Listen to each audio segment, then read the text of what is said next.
Hello, everyone. Welcome back to Silver Tears Tarot. We've got a soulmate snapshot today, and I'm going to address a specific question. So, you guys know, you email me or you contact me on social media, and I comb through the questions you ask and I read all of your notes to me. Sometimes I have to kind of bundle the questions, but today we're using a specific question from a specific person. So I'm not even really going to change the wording that much. So really the question that we're asking is, what do we need? Well, like, what does the divine feminine need from the divine masculine? Not what do they want, but what do they need? Because we did a reading a while back where we were kind of uncovering some of what the divine masculine really needs from the divine feminine. Now we're going to kind of turn it around and see what it is that you need from them. So that's going to be the subject of today's soulmate snapshot. It'll be a general reading for this collective, so it won't resonate with everybody, and it shouldn't, but if it resonates with you, then you might want to subscribe or maybe check out some of the other messages that have come before, because of course these are, well, they're very much connected. These readings have been very much connected, so more so than I think, ever expected them to be. So if you are seeing things that seem like they are your story, you may want to look back a little bit. So we're going to go ahead and start out by getting that energetic and emotional backdrop. And just kind of get a feel for what you guys are swimming around in today. So you've got the Six of Swords, but in the reverse. This is a very go, go, go sort of energy, but it's interesting because the first thing that I get an impression of is like one person moving really fast, but the other one not so much moving fast, but a lot is going on in their mind. Like there's a go, go, go energy inside their mind. So there is a kind of a high speed. I mean, it seems like there's a lot, maybe thoughts jumbling into your mind, even if you're not on a super busy schedule today.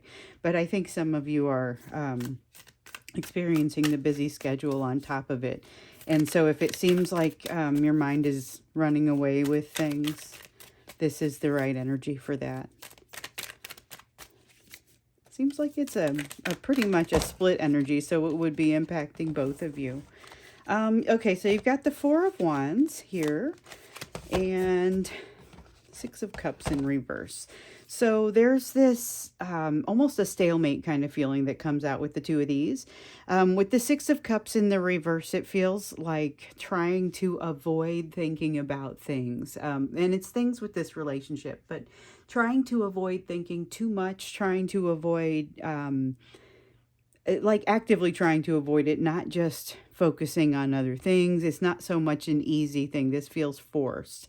The Four of Wands, though, is a fairly stable sort of, it's a stable energy in that even though this is not necessarily slowing down for you to catch up, it's not necessarily giving you all the answers, and that's what we see here with the Eight of Cups in the reverse. It's not necessarily comfortable for you to think, just let your mind wander. There's maybe it's not entirely, maybe this is more their energy than yours, I think, with the forcing themselves not to think about it, but there's a stability here that kind of is underneath all of it. So it's still got a little bit of it's not a wild and crazy day. If you look back at, I think, like the weird thing that happened over the last couple months, like the thank you readings, the energy was changing while we were doing the reading.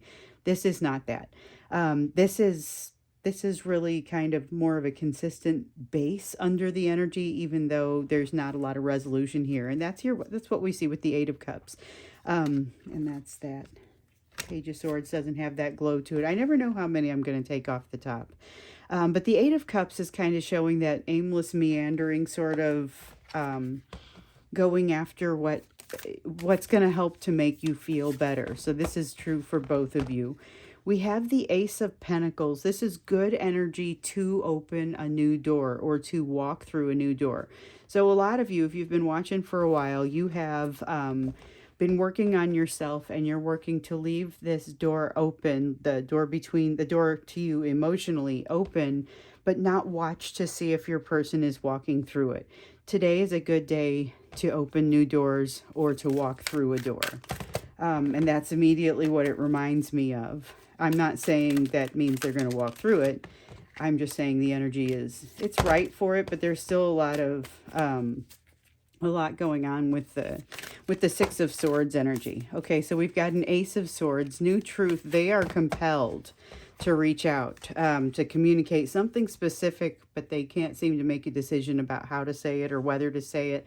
Ace of Swords is the truth that is hitting them. Two of Swords is the decision that they have to make around the communication.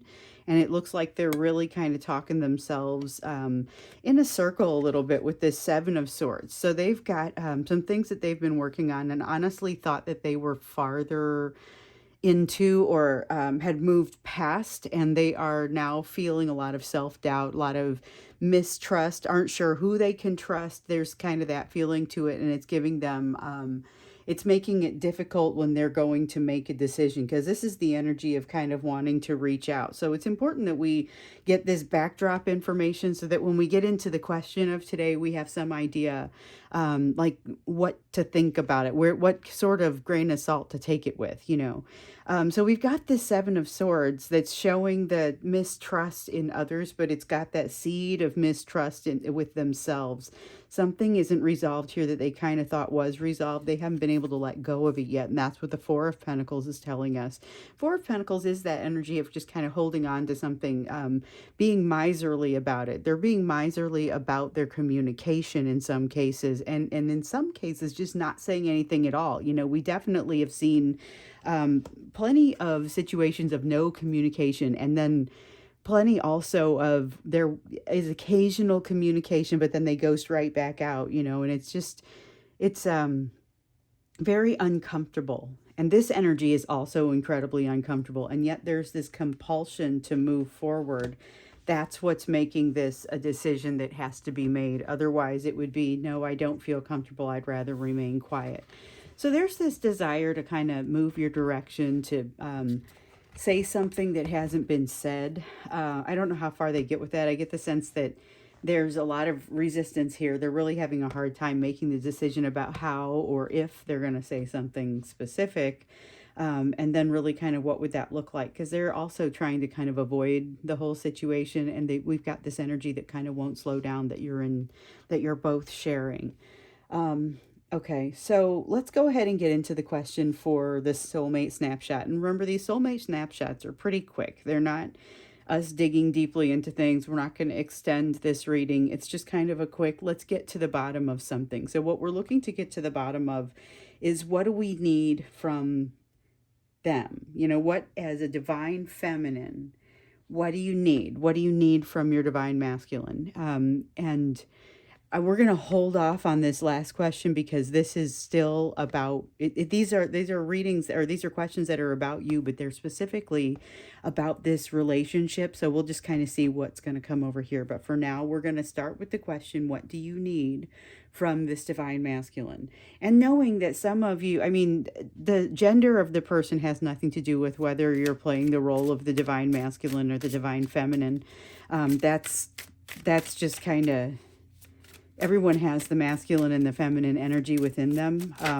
It needs to be balanced. And when it is not balanced within you or across a relationship, you start to see a dynamic that could potentially be like this.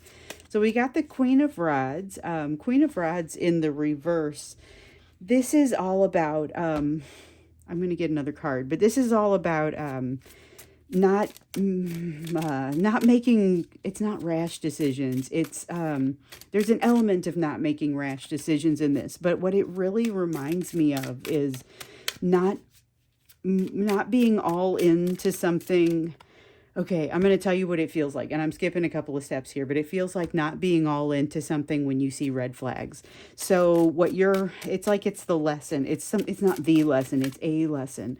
There are so many lessons involved in this that I can see how this could be construed as just a relationship of extreme learning. You know, I think that's what it is. Things are not over. You have to be, okay. That feeling of getting comfortable in a situation that is decidedly uncomfortable, or being able to be comfortable in a situation that is decidedly uncomfortable. That's what I get from this world card, because it's essentially unresolved questions, unresolved energy. Here with the Queen of Rods, I'm trying to say Queen of Wands, which is that same energy. It's fire energy. That Queen of Rods in the reverse, it's all about, like I was saying, not going all into something when you're seeing a bunch of red flags. So that's like a lesson that you're getting. But this ability to sit in something that is not comfortable, that's a lesson that we've been seeing on this channel for a long time now. And it does make a lot of sense. You don't jump into something for the wrong reasons. You're here to solve something that has been a significant karmic loop. Like you've had a loop that's been going on in some way, shape, or form. If you look at this, you're going to see some kind of pattern. In some cases, it's a uber clear, like just super duper duper clear pattern. There's a cycle that you go through with people, and you are often the role of the divine feminine. For some of you, for a great many of you, that is true. For some of you, it's not a pattern exactly like that, but look for what the pattern is.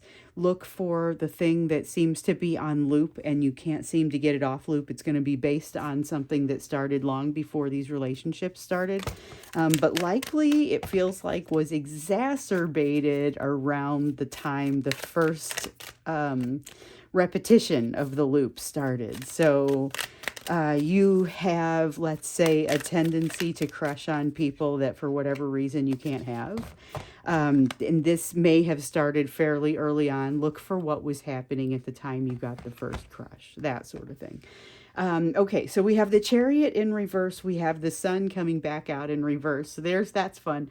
This came up earlier and I thought, nope, I don't think I'm supposed to use this one. So I put it back down and it popped back up, because I always just say, hey, if it's supposed to come back up, please make it come back up. So we have the Chariot and the Sun in reverse. There's a lot of resistance to closing this loop or stopping this loop. I will say that. There is also some sort of, I'm going to say this and I'm not entirely sure. It's the most I want to say it in the most respectful way, but there's something about this loop, something about this cycle that happens with you that you find solace in, or it feels comfortable because it is something that you have grown up with. So you could potentially, for example, and this is going to be true for a lot of you as well, be attracted to narcissistic people, or people who demonstrate some narcissistic traits, because you were exposed to that growing up. So it feels very comfortable. It feels like being at home. So it's something that you gravitate toward. And for whatever reason, I never noticed the red flag that this guy's carrying before. I don't know how clear it is here. But, we see up here the concept of seeing the red flags and going all in anyway. And it was a complicated one to explain, because that is what it was saying, but it's also got this, there's a corollary. If you are seeing the red flags and you say, this is something that I can handle and I already know how I'm going to address this, that's one thing. But seeing red flags and saying, I'm just going to kind of put that off to the side and not use it as a decision, not something that influences my decisions, that's more what it seems like the lesson is here, to make sure that you're at least able to weigh those red flags in, so that you're not using them, or that you're not allowing them to perpetuate some kind of cycle that started in your childhood. That's what it feels like. This is here to kind of break that cycle, but you're going to feel the whole thing. So you're feeling uncomfortable in it. I can't help but think a lot of the worst part of it is behind you, but there's this desire not to stop the cycle, and a desire to stay in that place to a certain degree. The thing is, though, it's already been set into motion. Change has already started to happen with this. And this is, again, what you need to have happen. So I've said it before, and I want to reiterate, this is something that it's a very hard lesson to learn, and it's one that you would not learn if it wasn't associated with somebody that had this much import to you. So somebody that feels like in some cases you're describing them as a twin flame, and in some cases you're describing them as the strongest bond you've ever seen or ever felt. Utilization of the term twin flame kind of varies. As to, and I'm not a strong, I don't want to necessarily apply labels that are specific like that one, but it's that concept. If you didn't have that strong of a bond with somebody, these would be lessons that you would be much inclined to walk away from. Indeed, that's what's been happening when the cycle has occurred in the past. For what it's worth and what you have gotten out of it, it hasn't been necessarily the solutions to these types of problems. But you've got to change now. You've seen something a little bit different, like you have a change now, not you've got to change, although that could be your next step. You have a change that is happening with this one that really it's hitting you differently than any other person has hit you. And that is part of why this motion is already underway. So you've already got something that's kind of changing the that feeling of like hanging out in this uncomfortable, in this uncomfortable sort of just something that doesn't feel like it wants to end and yet doesn't seem to be moving forward. It's very frustrating. You might be saying partly yourself, hey, I wish I didn't have to think about this. Maybe I will try to force myself not to think about it. And, maybe you'll have better luck with it. That doesn't seem to be, it seems like it wants to come out one way or the other. So when you force yourself not to think about it, it kind of finds its way, it finds a way to come out. And your person has experienced that. I feel that very strongly in this. But there's a lot of frustration and they feel like they want to let off some of that pressure. I am super curious about this. This is kind of, if I was going to extend the reading, I think that's probably the direction that we'd go. We might think about doing something for that tomorrow, although I don't know. Let's hear from you. I got a lot of good questions to work through just in the communications that I already have. And, one of you was asking why I have the YouTube comments turned off. And honestly, if you look all the way back to the beginning, I had the comments turned off from very early on because I figured out like it's another place that I have to try and remember to go to call comments and questions and things like that. And I have learned that I can only go to so many places. So I was like, you know what? I'll just redirect people to email me or to reach out to me on social media. So if you're curious about that, you're welcome to let me know what you think, but maybe do it over in social media, or you can always send me an email. Can't respond to everything, but occasionally I get some responses in there, and I do read it, though. That's where my questions come from. So back to this. You have the Queen of Wands that has come up here. And remember, this is what do you need from them? You need this lesson. But the Queen of Wands is about recovering that ability to be all in. So this Queen of Rods here in the reverse, it's very similar energy here to this Queen of Wands. It's still that Queen of Fire energy. But this Queen of Rods in the reverse here is talking about not moving forward when there are too many red flags flying, not moving forward anyway, not going all in is really the wording that came out.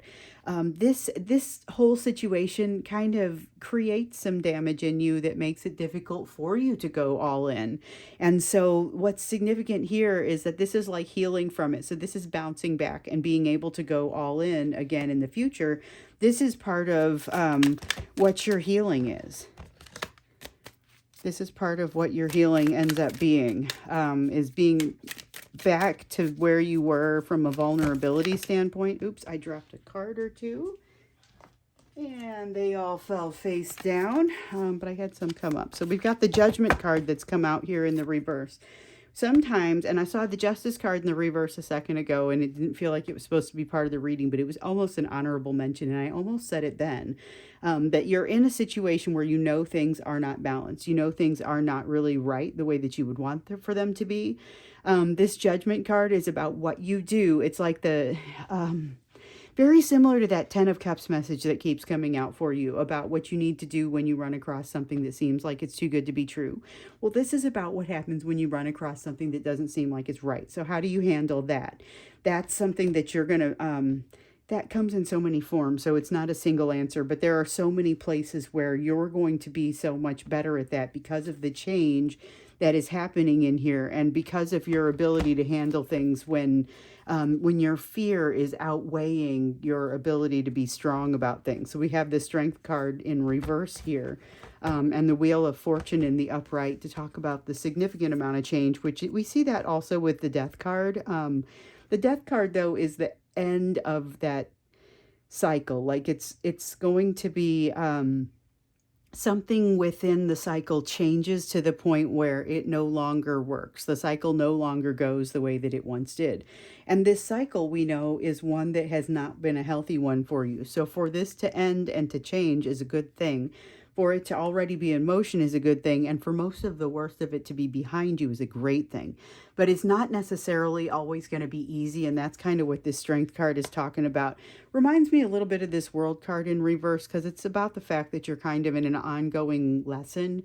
But this is an incredibly important one. And a lot of the pain is behind you. You're encouraged to, this Chariot is you holding back on the change or tightening up and not allowing the change to really happen the way that you would need it to. The Wheel of Fortune would suggest that the universe is going to kind of push you along there regardless, which you may need a little bit of that push with the Strength card in the reverse. And that comes from what you saw, where you found something to be out of whack, out of balance, and how you have responded to that. In some cases, that means some additional kind of cleanup that has to happen from however you responded if you're not pleased with the way that you responded or what happened as a result of that. So I think getting over here, I think we need to look at kind of what is happening within this relationship right now that kind of ties in with what it is that you need from it. So let's look into that, because I feel like there are messages around the relationship. And I was thinking that earlier, you know, this is kind of a reading about you, but it's very much about this relationship. Let's look into the relationship and just see what is happening with this with regard to what you need. Ace of Rods. Well, so, and Three of Rods, and 10 of Cups, and 8 of Cups. Okay, oddly, we're taking the top four. Usually my my initial deck, I don't have that phenomenon. I just take the cards that I feel like I'm supposed to take, and I think I see a pattern, and then that pattern changes. Okay, so Ace of Rods, 3 of Rods, 10 of Cups, 8 of Cups in reverse. All the rest in the upright. So this is kind of what's happening with the relationship as wrapped around what it is that you need. This confuses me, so no wonder that, I mean, not the message, but like the phenomenon. So you're feeling maybe, this card would suggest that you're feeling more emotion around the situation, even when you maybe in the past have been a little bit more successful with not thinking about it. All of a sudden, you can't not think about it. So that's mutual. That's happening to both of you. And the 3 of Rods kind of has that same feeling of the 3 of Wands over here, where it is in motion. It's like a train in motion that doesn't seem like it can be stopped. And it is not to be denied. It is incredibly passionate, which is why I feel like this, like there's a chance that despite what this decision that they might be trying to make, where they say, no, it would be more comfortable to just kind of keep quiet for those no contact situations. It really feels like this is what's happening in the energy that's going to, I'm not sure how this turns out, because I feel like the lesson is the outcome for you. And so it feels like they're coming your direction, but maybe it's interesting to understand what's going to happen when they get there, because there's, of course, that lesson that comes back. And we just talked about the lesson of the 10 Cups. Where it's what happens when you are confronted with something that is kind of too good to be true. How do you handle it? How do you measure that? How do you determine what your best next action is? Well, we've seen that your response to 10 of Cups is very different from your person's response to it, and they, a lot of cases, had a tendency to run away. But it was partially because they didn't know where they were supposed to be going. So we've seen a lot of change in them. We've seen a lot of change in what they know about what they want. So there's the 9 of Cups lesson. We've had a lot of 8, 9, and 10 of Cups lessons coming out in these readings, but it's about knowing what you want. And it's about having your memory jogged for what it is that you want. We've seen a lot of third party energy where all of a sudden they are not jiving with their third party the way that they used to, the way that because they've been reminded that maybe that's no longer where they wanted to go anymore. But there's a lot of anxiety around it, a lot of overthinking. We see that with this Eight of Swords. That is something that's kind of going on now. So if I were going to, I kind of wanted to add on to what we have over here, and I feel like kind of that's what's happening. There is a lot of anxiety. There's a lot of thinking. There's a lot of trying not to think about it, but there's a lot of not being able to ignore it. Like that's really strong with that Ace of Rods. Ooh. Okay, so this is the Fool. This is jumping off into something new after this passionate endeavor. However, okay, so it seems amazing because it seems like that's the energy of them coming your direction, but I think there's an edge to this. I feel like you still end up learning more of this lesson, and the lesson is a challenging bit. It's about figuring out what about this with the red flags. How are you going to manage what you're seeing there? Like, do you take it back? Ten of Pentacles in reverse. Household has changed. Environment has changed. Tower. Emotions have changed. Extreme disappointment with the Four of Cups. Huh. All right. Well, I guess that's why we asked.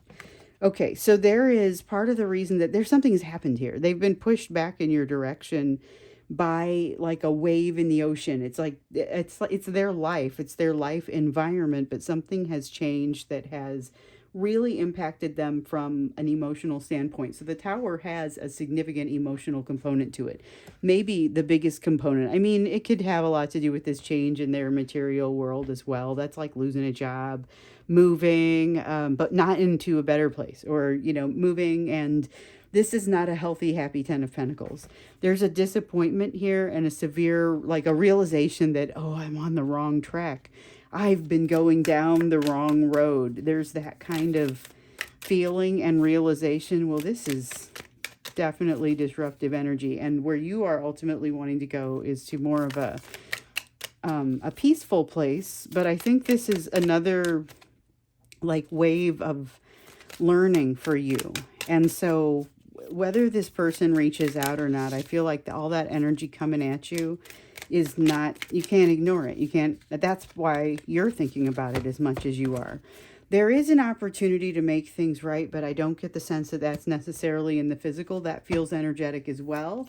It's about it's walking the high road for yourself. So if your person comes back, but comes back in a way that you look at the red flags and you say, wow, I'm reevaluating this and I'm going to keep you at arm's length. Like, you don't necessarily say go away and never come back. You might just say I'm keeping you at arm's length, and this is now more of a potential friendship at best, which is not a bad thing necessarily, not if that's where you guys are emotionally at the time.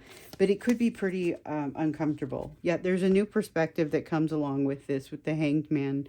It's got that new perspective, the feeling of a new perspective that allows you to set things right. So basically what I'm getting here is you would be very resistant to the direction that you'll be inclined to take things right now. So if you were presented with all of the information, this person coming back, even if this is you just going forward in time like a week, your response right now is different from later when you run across this person. So you're going to have a new perspective that is developing. And the thing is, it's developing right now.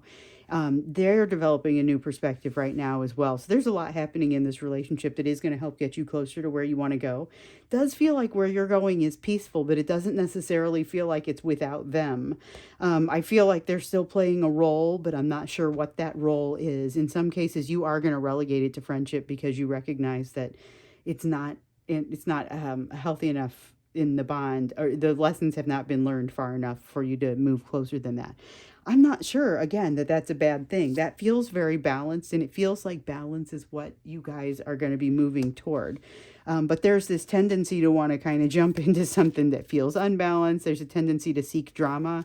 This Two of Wands in reverse has been plaguing us the entire time I've been out on YouTube, which has been a little bit more than a year now. So the Two of Wands in the reverse is all about this impasse between the two of you, whether it's some kind of difference, like an age difference or a political difference, racial difference, socioeconomic difference, something that like is going to bug somebody's family. And in some cases, the family is that third party and their family would not approve. And that's part of their whole issue. So they've been raised with some values that they now aren't so sure that they agree with. Part of your person, their needs have, it's all around them reevaluating themselves, their values, what they think is real, what they think is true. But they will still, by all means, try and use this thing as an excuse to create distance between you. So that is something that you are going to be able to learn to identify and to see. And yet you're still going to heal up. This reminds me of...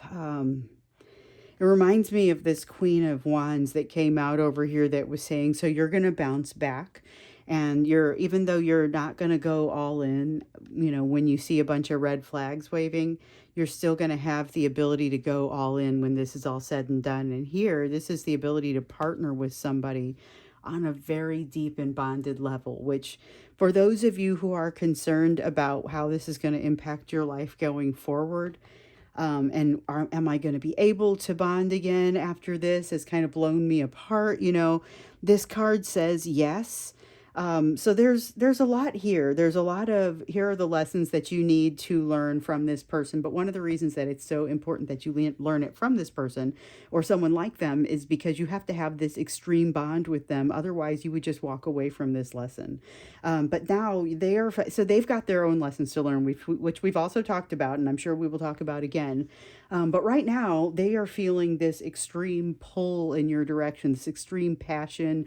Both of you are having a hard time ignoring it. Both of you that's part of what this noise is over here. So again, whether you're busy all day or not, this is the noise inside your head that doesn't seem to want to subside around each other, like the energy overlapping of each other. And it never gets to a point where you're able to really ignore it. And even though there's some attempts to do so. So that's going to be the Soulmate Snapshot for today. This gives you some idea of what it is that you need from this relationship. It's really going to be about lessons and learning the lessons of, what we've seen. What do you do when you run across something that seems too good to be true? How do you manage it when it seems like you run into something where you're not pleased with yourself? Both of those questions get tested. Your ability to be comfortable in an uncomfortable space. Your ability to not go all in when you see a bunch of red flags. Not to say you don't move forward, but you're breaking a cycle here and you're no longer being like you can't stop. It's like a tractor beam pulling you in. It's not going to be like that. It's going to be like you get to make some more decisions about it. So I'm going to go ahead and wrap it up here. Send me notes to see, and I'll read about it before I jump into tomorrow's reading to understand which one of the many questions that are out there I should answer, or if you guys have got something new that maybe comes up. So looking forward to seeing you again tomorrow, and look forward to hearing from you. Take care.